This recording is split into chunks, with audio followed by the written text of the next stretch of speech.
Salut à tous, c'est Vince et aujourd'hui on se retrouve dans une nouvelle vidéo où je vais vous expliquer comment réussir en tant qu'artiste.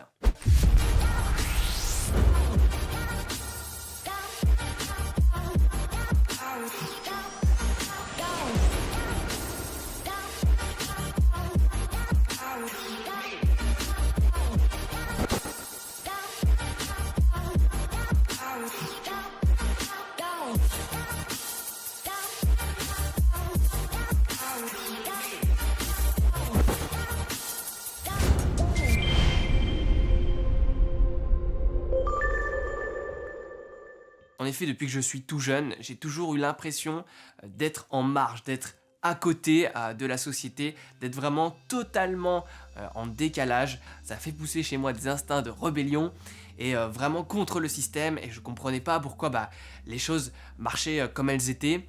Donc j'étais vraiment sans arrêt dans cette remise en question de la société et du système en général. J'arrivais pas en fait à m'accorder, j'étais pas sur la même longueur d'onde que mes camarades de classe à l'époque et donc j'ai eu beaucoup de mal étant plus jeune tout simplement à réussir à trouver ma voie, mais j'ai finalement réussi à m'accorder avec les artistes et avec les entrepreneurs en général, tous les gens en fait qui créent des projets, qui créent vraiment de la matière à partir de rien, qui bousculent les codes et aussi qui n'ont que faire finalement des codes de la société en général, qui vivent comme ça en marge mais qui sont très épanouis. C'est pas des gens en mode ermite dans la forêt, clairement pas, sans technologie ou quoi que ce soit, c'est des gens qui refusent certaines choses de la société, mais c'est des gens qui arrivent à vivre différemment de la masse, donc c'est pour ça que je regroupe les entrepreneurs et les artistes dans le même lot. Alors comment on arrive à réussir en tant qu'artiste aujourd'hui? Parce qu'il y a plein de gens qui regardent en ce moment cette vidéo qui veulent être soit photographe, soit vidéaste, soit modèle photo, soit entrepreneur en général, etc.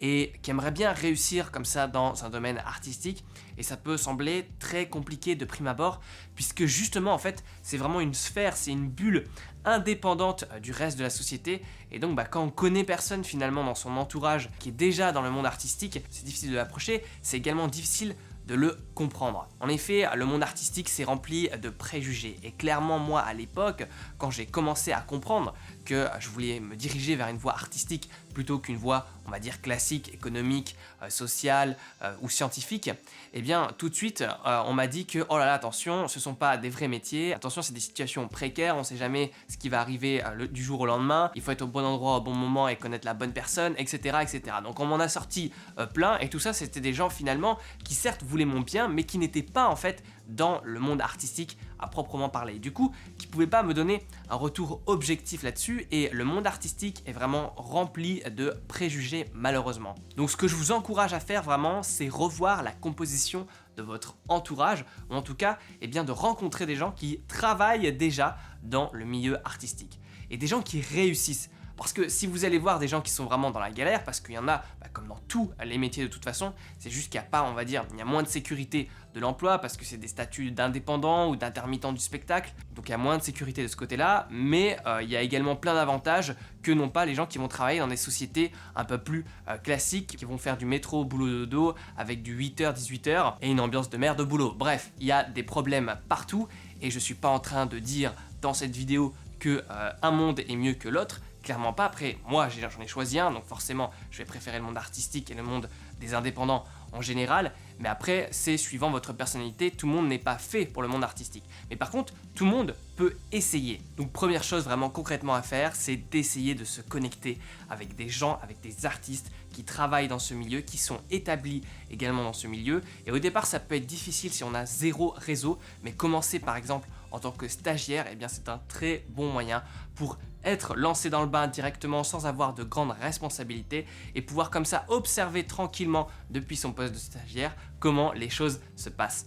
Même si c'est pas des postes à haute responsabilité, même si c'est pas des postes qui vous font rêver, c'est tout à fait compréhensible, mais tout le monde commence par là, tout le monde débute par là, et ça va vous permettre vraiment d'aller au cœur de l'action et de comprendre vraiment comment le système artistique s'organise et s'articule. Et ensuite, première fausse croyance, dire que ce sont que des métiers précaires. Attention, il faut savoir qu'il y a énormément d'argent dans le monde artistique, c'est avant tout une industrie. Et vraiment ce que je comprenais pas à l'époque, puisque moi je voyais les films au cinéma, je voyais les photographes passer, je voyais des photos dans les magazines, mais j'imaginais même pas en fait qu'il pouvait y avoir un métier derrière. Et je pensais en fait que les gens qui faisaient du cinéma par exemple, c'était juste James Cameron à Hollywood ou Steven Spielberg. C'est ce que j'avais vu en fait dans les making-of. Et à l'époque, quand j'étais au collège, vu que j'avais vraiment aucun contact, j'imaginais même pas que ça existait. Et je me souviendrai toujours quand j'étais allé voir ma conseillère d'orientation et que je lui avais demandé pour un stage en 3e, un stage dans le milieu artistique justement, comme je vous l'ai dit un peu plus tôt, et elle m'avait dit un conseil que je me souviendrai toujours, cherche sur Google, je sais pas, ça existe pas. Enfin bref, pour vous dire à quel point finalement il y avait une méconnaissance de ces milieux-là, et dans tout le système scolaire en général qui vous prépare clairement pas au monde artistique, et finalement la seule connexion qu'on va avoir avec l'artistique, que ce soit au collège ou au lycée, ça va être les cours d'art plastique où tout le monde rigole en y allant, et tout le monde prend ça à la légère, ou les cours de flûte de musica. Donc en tout cas c'était comme ça à mon époque, du coup ça te donne une image au métier artistique qui est ridicule et pour le coup qui est sans avenir, alors que c'est clairement une industrie, le 7e art, le cinéma, les jeux vidéo, la photo, l'image en général brasse mais des tonnes et des tonnes d'argent, vous pouvez même pas vous imaginer. Puis aujourd'hui on est à l'ère de la communication digitale, des images, des publicités, vous n'imaginez pas le budget qu'il y a là-dedans. Donc montrez cette vidéo à vos parents si vous voulez vous lancer dans des études artistiques et qui sont pas encore trop chauds et qui sont en mode oh là, tu devrais mieux faire ingénieur ou machin ou un poste où tu es sûr de pouvoir trouver du boulot. Montrez cette vidéo à vos parents et peut-être que ça vous aidera. Ensuite, et c'est important, il faut comprendre que le monde artistique n'est pas réservé à une élite de gens qui a du talent, qui a un don, qui a un regard, qui a un savoir-faire à la naissance. Ça c'est n'importe quoi, ça c'est du bullshit. Alors bien sûr il y a des gens plus doués que d'autres, au départ on part pas tous du même niveau, mais on peut tous arriver au niveau désiré si on s'en donne les moyens. Et comme j'aime le dire souvent, le talent ça se travaille, à l'instar de n'importe quelle autre compétence. Et moi au départ, clairement, j'étais pas spécialement doué pour faire des photos, pour faire des images, pour faire des vidéos, mais c'est à force de travail et de travail acharné que j'ai pu sortir en fait mon épingle du jeu et continuer comme ça à progresser en suivant une courbe. Et en plus forcément, quand on commence au départ dans un milieu artistique, quel qu'il soit, eh bien on va se comparer en fait aux figures d'autorité de ce domaine, donc aux grands photographes, aux grands chanteurs, aux grands cinéastes. Et du coup, en fait, par rapport à eux, forcément, on va énormément se dévaloriser. Mais en fait, le truc, c'est qu'il faut pas comparer le chapitre 1 au chapitre 20. C'est absolument pas constructif. Et en plus, il y a une phrase de notre célèbre Oussama Ammar que j'adore, qui nous dit « Ne compare pas ton intérieur à l'extérieur des autres ». Là, pour le coup, je crois que tout est dit. Il faut comprendre que les gens que vous adulez peut-être aujourd'hui, que ce soit sur internet, dans la presse ou quoi que ce soit dans les milieux artistiques, en ont chié pour arriver là. Et vous en fait, vous les voyez aujourd'hui, quand ils sont connus, quand ils ont réussi à faire des choses, mais vous ne les avez pas connus pendant qu'ils galéraient comme des porcs pendant des années. Donc clairement aujourd'hui peut-être qu'ils ont réussi, qu'ils sont médiatisés parce que justement, ils ont galéré pendant des années, mais tout ça en fait, il y a un trait qui est tiré dessus et vous l'oubliez. Et moi le premier, j'étais en mode oh là là, comment il a réussi aussi vite, non. Mais comment ça aussi vite? C'est juste que ça n'a pas été médiatisé, tout ce qu'il avait fait avant comme travail pour en arriver là. Donc arrêtez de vous comparer aux autres et arrêtez de mettre tout le monde comme ça sur un piédestal. Ne croyez pas que le monde artistique est réservé à une élite. Tout le monde peut y arriver, tout le monde en tout cas a sa chance. Ensuite, pour réussir dans le monde artistique, il faut comprendre donc comment l'économie fonctionne et comment précisément le système économique du monde artistique fonctionne. Et ça c'est vraiment important. Et je me souviens encore à une soirée récemment où je discutais avec quelqu'un qui était stagiaire dans une boîte de prod, dans une boîte qui faisait des pubs notamment pour Dior. Donc vraiment quelque chose d'excellent, de très quali. Et qui rageait vraiment, il a ragé pendant toute la soirée en expliquant que c'était inconcevable que les gens mettent autant d'argent dans ce genre de publicité. Il était vraiment dégoûté et en plus il était en mode oh là là, si seulement ces gens mettaient tout cet argent qui était destiné à la pub pour des films autoproduits, pour des documentaires indépendants, d'auteurs, etc.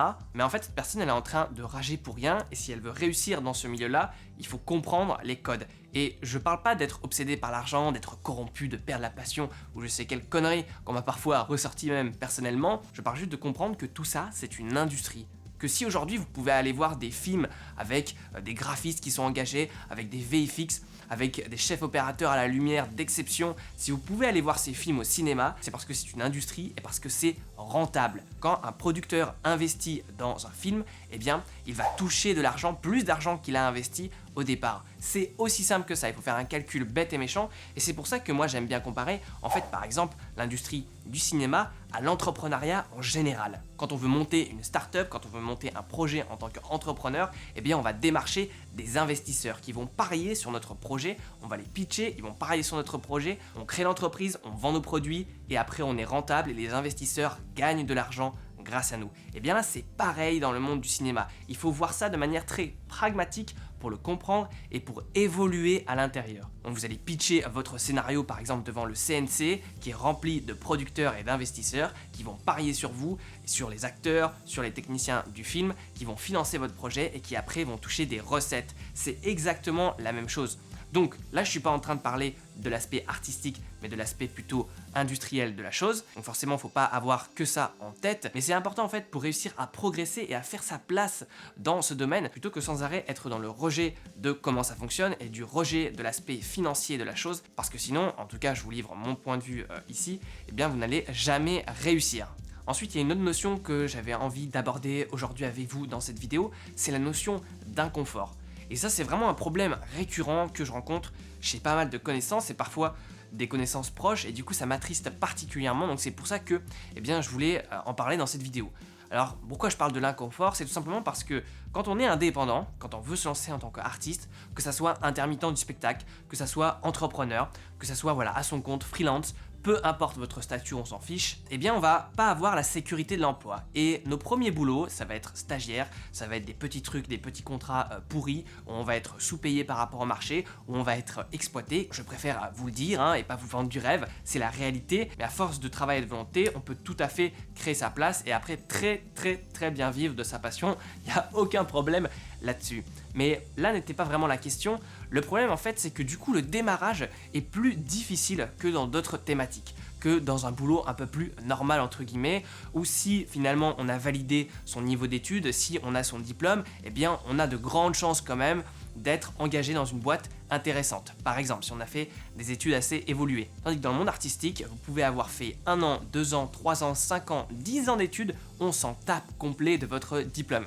Et malheureusement, il y a trop de gens, et trop de parents notamment, qui sont trop focus sur le diplôme. Est-ce qu'il aura le diplôme? Mais avoir le diplôme ne vous garantit clairement aucun poste. Et moi, en tout cas dans tout mon travail d'indépendant, on m'a jamais demandé mon diplôme. On vient voir mon travail, on vient voir mes recommandations, mais jamais on me demande de fournir en PDF la copie de mon diplôme. Et de ce fait, le début, le démarrage en tant qu'indépendant est difficile. Et malheureusement et heureusement d'un certain côté, on vit en fait dans une société, en tout cas en France, où c'est confortable. Il fait bon vivre. On a plein d'aides de l'État, la vie est plaisante, on a à manger en quantité et des aliments de qualité, divers et variés. On vit dans une société d'abondance, d'électronique, de réseaux sociaux, de stimulation.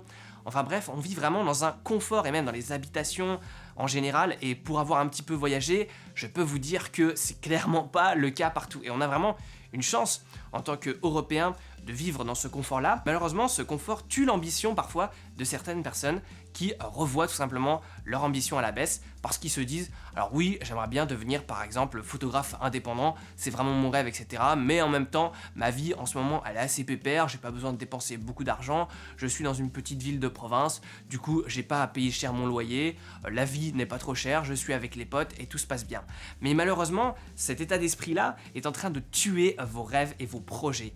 Et je vais vous citer l'exemple d'une connaissance à moi qui a envie de se lancer en tant que graphiste, mais qui est toujours là à râler de ne pas arriver à se faire payer et qui, finalement, quand j'observe son quotidien, ne travaille pas tant que ça sur son projet. Travaille à peine que quelques heures par jour.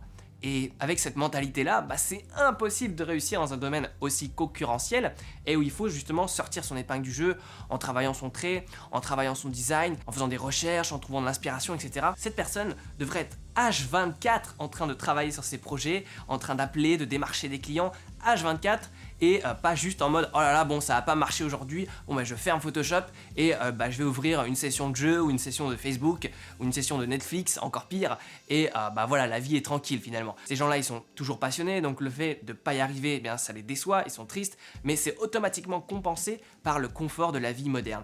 Et moi je me souviens que à chaque fois où il y a eu des véritables transformations dans ma vie, c'est parce que vraiment ça allait pas. Parce que vraiment en fait, c'était la merde, c'était à la dèche. Parce que j'avais plus de sous pour payer mes factures. Et j'étais obligé à ce moment-là de trouver des clients et de trouver une solution. On n'avait pas le choix. C'était pas je trouve des clients ou je regarde Netflix tranquillement, c'était pas possible. Ou alors j'étais vraiment très malheureux, ou alors j'étais dans un 11 mètres carrés insalubre et j'avais pas le choix, je voulais m'en aller, etc. Donc en fait à chaque fois que je souffrais vraiment et que j'étais dans des conditions vraiment inacceptables et détestables et où j'aimais pas ce qui se passait dans ma vie à ce moment-là, c'est là quand ça devient assez douloureux et bien qu'on s'oblige à changer pour changer de situation. Parce que si la situation qu'on vit est pénible mais que ça reste acceptable, eh bien l'instinct de l'humain en général, c'est d'économiser les ressources et d'en faire le moins possible. Et si on combat pas cette nature avec justement un seuil de douleur comme ça, eh bien on va rien faire pour changer la situation, on va faire un petit peu, mais ça sera pas suffisant et surtout suffisant au début. Peut-être que quand vous aurez créé votre réseau, quand vous aurez des contrats réguliers, quand vous aurez une stabilité financière, peut-être que vous serez moins obligé de travailler et même moins à terme aussi que notre boulot classique du 35 heures par semaine. Peut-être, mais au début, se lancer en tant qu'indépendant en ne mettant pas les bouchées doubles et même les bouchées triples, aujourd'hui à l'heure actuelle, eh bien c'est assez insensé à mon sens. Ensuite, une autre notion sur laquelle j'aimerais venir, c'est la notion d'ego. Et c'est vrai que on a tendance à dire que les artistes ont un ego démesuré, etc. Ou que dans la création, l'ego a une place importante.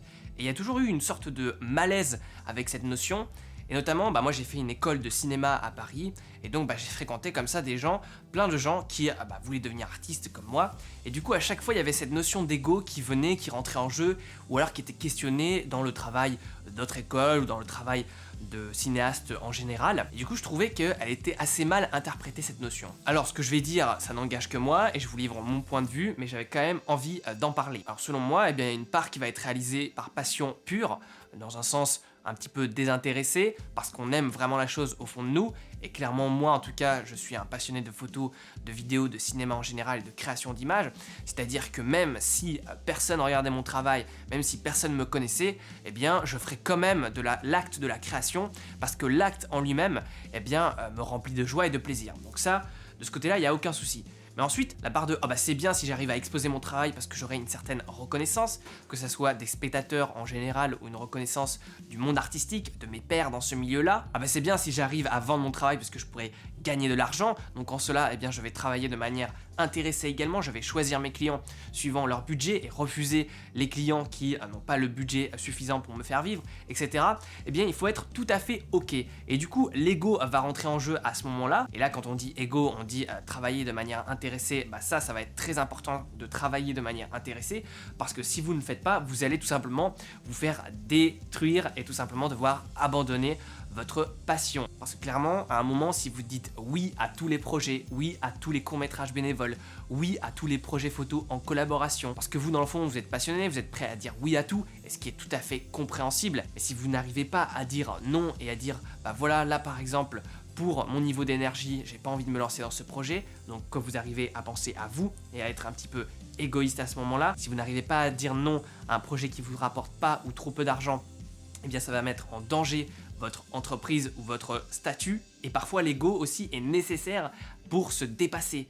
Et moi il y a vraiment une phrase que j'aime beaucoup de Godard et que je cite également souvent, qui résume vraiment toute cette partie-là de la vidéo, c'est « Je mets mon ego au service de la création et non la création au service de mon ego ». Qu'est-ce que ça veut dire? Ça veut dire que j'essaye vraiment de m'impliquer totalement en tant que personne, avec toutes mes qualités, tous mes défauts, vraiment dans mon projet artistique pour vraiment le soulever et l'amener vers le haut, plutôt que essayer de briller à travers ma création artistique, c'est-à-dire de réaliser une création artistique juste pour moi être reconnu en tant que personne. En tout cas, c'est comme ça que je l'interprète. Et du coup, moi, je me sers très régulièrement du pouvoir de l'ego, tout simplement pour mettre en avant des projets artistiques grâce à mon ambition, et également me servir de l'ego comme bouclier contre ce que les gens vont pouvoir dire. Parce que je le disais au début de la vidéo, le monde artistique c'est une sorte de bulle, donc les gens autour qui sont pas dans ce domaine-là et qui n'ont pas de connexion avec, vous regarderont toujours avec un air un petit peu bizarre et vont donner leur avis, voire critiquer chaque chose que vous ferez, si ça sort un petit peu de la norme, etc. Là par exemple je pense à la photo de nu, c'est ce truc qui me vient en tête, forcément vous allez être critiqué si vous en faites, alors dans certains choix de mise en scène que vous ferez ou de messages que vous véhiculerez, mais on s'en fout. Moi je me sers de mon ego comme ça pour parer aux commentaires, aux rageux, aux haters comme on dit, même sur YouTube par exemple, forcément il y a des gens qui vont critiquer, mais le fait de savoir qui on est et qu'est-ce qu'on a déjà accompli, et comme ça de se regarder sans se dévaloriser, et en étant un petit peu égocentré à ce moment-là, eh bien ça permet de continuer à avancer. Et en fait cette notion-là rejoint une autre notion qui est très rencontrée tout simplement par les artistes qui démarrent, c'est le syndrome de l'imposteur. Le fait de se dire oh bah qui je suis pour proposer mon projet à une boîte de prod. Qui je suis pour monter mon entreprise et me faire payer des milliers d'euros par des clients alors que je suis jeune. Qui je suis pour prétendre être un photographe. Qui je suis pour m'auto-proclamer réalisateur, pour m'auto-proclamer chef d'entreprise, pour m'auto-proclamer photographe. Qui je suis pour engager des gens. Ça, c'est vraiment un syndrome qui va toucher tout le monde au démarrage. Et c'est bien normal parce qu'il y a un décalage par rapport, comme je le disais un peu plus tôt dans la vidéo, aux références qu'on a. Et vu qu'on a un sens du goût aiguisé en tant qu'artiste, eh bien au démarrage, forcément, ce qu'on va faire, on va le trouver moche par rapport tout simplement à nos standards et ce qu'on a dans la tête. Mais c'est bien normal qu'il y ait ce genre de décalage. Et il faut pas s'arrêter pour autant, sinon on n'arrivera jamais justement à atteindre ce standard et cet objectif. Donc moi, ce que je recommanderais pour combattre ce syndrome de l'imposteur, c'est d'arrêter de s'auto-juger. Alors bien que c'est plus facile à dire qu'à faire, il faut faire cet effort consciemment et se le rappeler à chaque fois qu'il y a la petite voix dans notre tête comme ça qui dit « Ah, t'es sûr que tu vas y arriver, ah machin » ou qui va dire des trucs. Eh bien, essayez comme ça de s'en défocaliser, de prendre du recul et de juste l'écouter comme si c'était une deuxième personne, que ça faisait pas partie de nous. Et comme ça, arriver à se dissocier de cet être. Et ça va être très important pour réussir à combattre ce syndrome. Parce que soit on va être trop sûr de soi et du coup on va devenir arrogant, et même de manière inconsciente. Et du coup, quand on va travailler en équipe, les autres vont le percevoir. Et même si nous on s'en rend pas compte et c'est pas fait consciemment, eh bien on va paraître pour arrogant et on n'a pas envie de travailler avec ces gens-là, clairement, croyez-moi. Ou alors au contraire, on va pas être trop sûr de soi, on va se rabaisser tout le temps et on va se sous-estimer clairement. On va brader ses prix, on va pas oser démarcher des gens alors qu'on a clairement le potentiel, etc. Et on se ferme des portes. Et pour s'en sortir, il faut se confronter à la critique. J'avais fait une vidéo spéciale sur la critique sur cette chaîne YouTube. Donc demandez du feedback sur votre travail de professionnels qui travaillent dans cette industrie et qui réussissent, encore une fois. Et prenez vraiment comme agent comptant tout ce qu'ils vont vous dire. Même si à ce moment-là, justement, ils vont critiquer votre travail, vous avez mis toutes vos tripes à l'intérieur et que votre ego va venir comme ça devant en mode « Oh là là, qu'est-ce qu'il dit, ce vieux machin, il comprend rien, etc. Il sait pas comment ça se passe aujourd'hui, nanana. » Tout ce qui peut vous passer par la tête, croyez-moi, confrontez l'avis de professionnels qui ont de l'expérience dans ce domaine et prenez tout ce qu'ils vont vous dire. Pourquoi ? Parce que ça va vous permettre de vous améliorer beaucoup plus rapidement que si vous n'avez aucun feedback.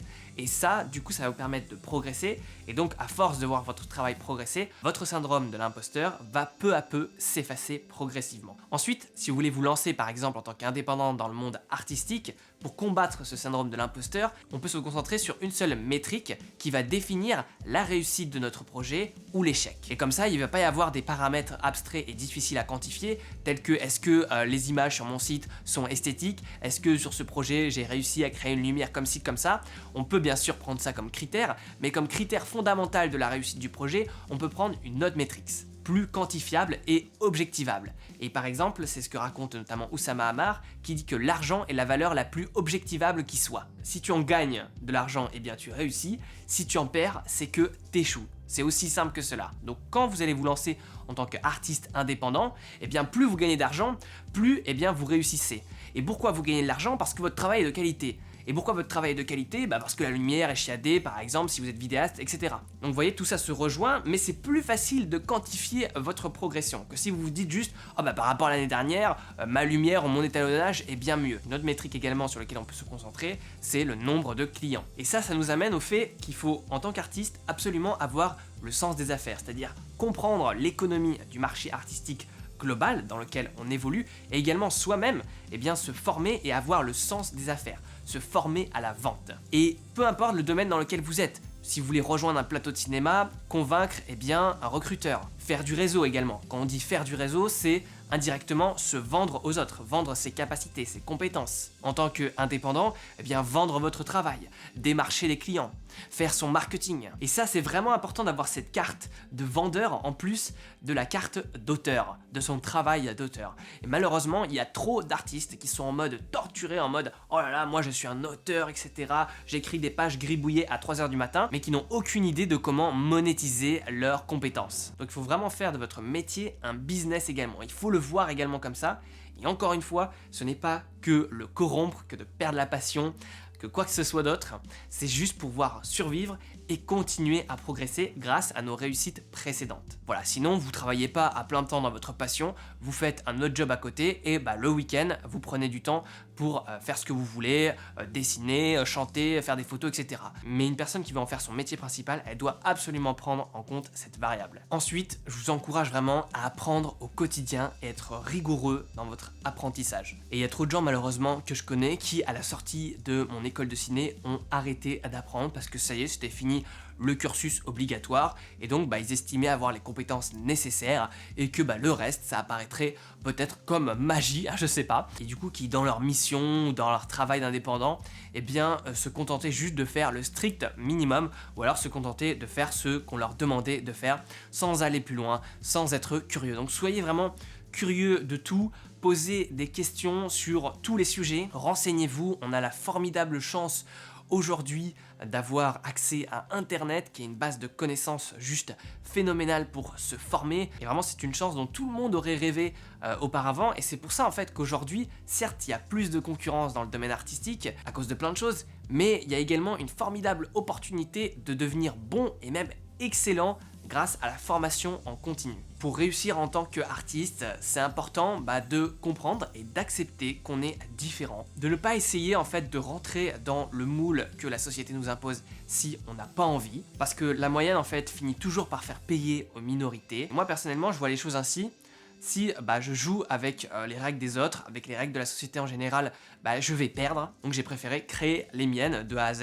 Et c'est pour ça que j'associe comme ça être artiste au mindset, à l'état d'esprit d'être un entrepreneur et d'être un créateur qui monte des choses. Et forcément, ça risque d'être plus dur également pour nous qui sommes artistes parce que notre sensibilité est décuplée. Et par rapport en fait à des gens qui sont un peu plus pragmatiques ou insensibles face aux choses de la vie, eh bien nous en tant qu'artistes on va tout ressentir fois 1000 forcément, puisque pour être bon dans notre domaine en fait on a besoin comme ça d'avoir tous nos sens qui soient aiguisés, qui soient à l'affût, que ce soit pour créer des images, pour créer du son, pour reproduire des choses sur une toile, etc. On a besoin comme ça de cette hypersensibilité, de le fait de s'émerveiller comme ça devant les choses du monde. Et donc forcément quand on va rencontrer des difficultés, et en tant qu'indépendant qui commence de surcroît, vous pouvez me croire, vous allez en rencontrer, eh bien ça va forcément plus nous impacter. Et ça va être du coup difficile, mais il faut arriver comme ça à dépasser cette douleur et à vraiment persévérer. Parce que c'est la clé qui fera toute la différence. Et encore une fois, je vais citer notre ami Oussama Ammar, le montant de souffrance de toute chose est équivalente au prix de sa rareté. Donc forcément, si aujourd'hui vous voulez être votre propre patron, si vous voulez travailler dans un domaine qui vous passionne, dans le milieu artistique, eh bien ça va être difficile, mais si vous payez le prix, c'est possible. Et vraiment passer à l'action, parce que même si vous échouez, même si vous vous lancez dans quelque chose, vous montez un projet de film, vous montez un projet photo d'exposition, vous montez votre entreprise de photographe, vidéaste, freelance, indépendant, même si vous échouez dans ça, même si après avoir persévéré, vous voyez finalement que vous n'y êtes pas arrivé et que vous échouez, vous aurez appris énormément de choses et ça sera la meilleure école qui soit. Donc même si aujourd'hui vous n'avez peut-être pas les moyens d'aller dans une école de ciné, dans une école de photo, dans une école privée, que vous n'avez pas les moyens, lancez-vous dans le projet artistique, il n'y a pas besoin de diplôme, lancez-vous, vous verrez bien comment ça se passe et sur le chemin, sur les échecs, etc., vous allez apprendre énormément également. Il y a vraiment un truc, c'est le fait d'être inconscient comme ça, restez inconscient. Parce que si vous saviez en fait ce qui va vous attendre plus tard dans toutes vos démarches, dans tous vos projets, dans tous les échecs que vous allez vous prendre en pleine face, eh bien vous ne démarrerez pas tout simplement. Et moi le premier, clairement, si on m'avait dit tout ce que je devrais faire, tous les sacrifices, toutes les souffrances, tout le prix qu'il a fallu payer, clairement je me serais pas lancé. Mais parce que j'étais un passionné, que j'ai réussi comme ça à dépasser la douleur, et également parce que j'étais inconscient et que j'étais en mode oh là là ça va être trop facile, etc. Et que j'avais aussi de l'ego forcément, eh bien ça m'a aidé comme ça à avancer malgré les difficultés et malgré les problèmes. Donc maintenant je vous encourage dès la fin de cette vidéo à réfléchir aux actions que vous allez mettre en place très prochainement pour progresser dans votre domaine. Donc on arrive à la fin de cette vidéo, j'espère qu'elle vous aura intéressé, qu'elle vous aura plu, qu'elle vous aura appris des choses. Dites-moi dans les commentaires si vous voulez devenir également un artiste professionnel, peu importe votre domaine. Et vous retrouverez également dans la description, en plus, en bonus, une formation vidéo offerte pour les photographes où je partage les 10 secrets pour améliorer ses photos et les 6 étapes pour devenir photographe professionnel. Tout ça, c'est dans la description. Et puis nous, on se retrouve très vite pour de nouvelles aventures. Salut à tous!